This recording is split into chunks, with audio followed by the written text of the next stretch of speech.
নমস্কার, সঞ্চিতার রান্নাঘরে সবাইকে স্বাগত।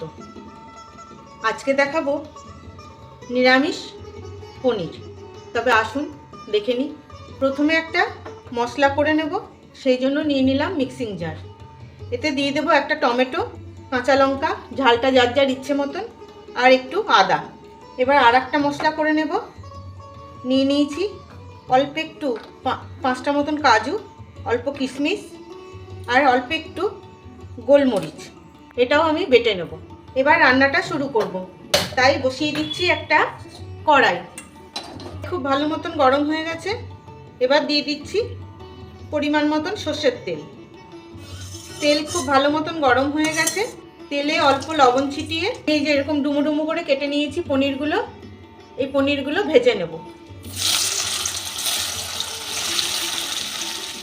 পনিরটা ভাজা হয়ে গেছে, এবার আমি তুলে নিচ্ছি। একটা বাটিতে একটু নুন জল দিয়ে এর মধ্যে তুলে নিচ্ছি। এই জলের মধ্যে পনিরটা রাখলে, নুন জলের মধ্যে পনিরটা খুব সফট থাকে। এবার দিয়ে দিচ্ছি একটা ফোড়ন, তেজপাতা, অল্প একটু মৌরি আর সামান্য একটু হিং। ফোড়ন ভাজার গন্ধ বেরিয়ে গেছে। এবার দিয়ে দিচ্ছি এই আদা, কাঁচা লঙ্কা আর টমেটো বাটাটা। দিয়ে দিচ্ছি বাটি ধোয়া জলটাও।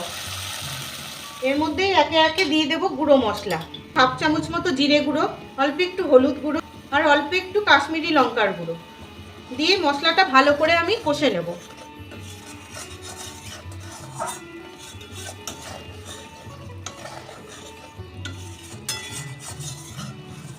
মশলা খুব ভালো মতন কষে গেছে, তেল ছেড়ে দিয়েছে। এবার দিয়ে দেবো কাজু, কিশমিশ আর গোলমরিচ বাটাটা। এবার দিয়ে দিচ্ছি মিক্সি ধোয়া জলটাও।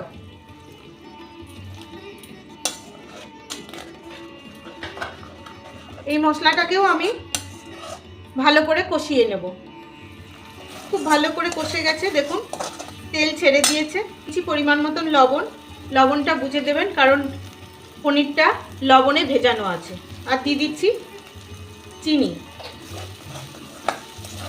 নিরামিষ রান্না একটু মিষ্টি দিলে ভালো লাগে খেতে।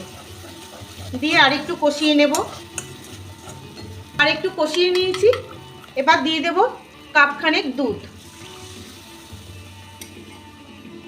আর দিয়ে দিচ্ছি পনির আর এই জলটা।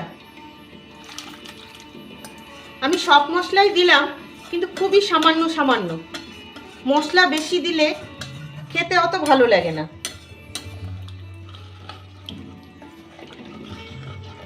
এবার ভালো করে ফুটিয়ে নেব। ঝোল বেশ ঘন হয়ে গেছে।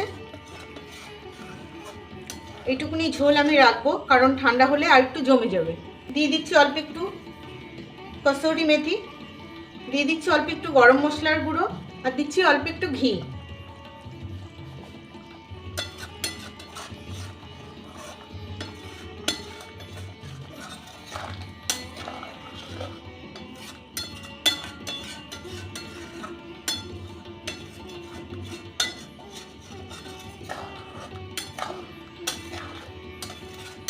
তৈরি হয়ে গেল নিরামিষ পনির।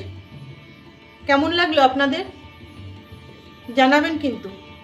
আর ভালো লাগলে ইউটিউব থেকে দেখলে একটা সাবস্ক্রাইব, আর ফেসবুক থেকে দেখলে একটা ফলো করে দেওয়ার অনুরোধ রইল। তবে আজকের মতন আসি। ভালো থাকবেন সবাই।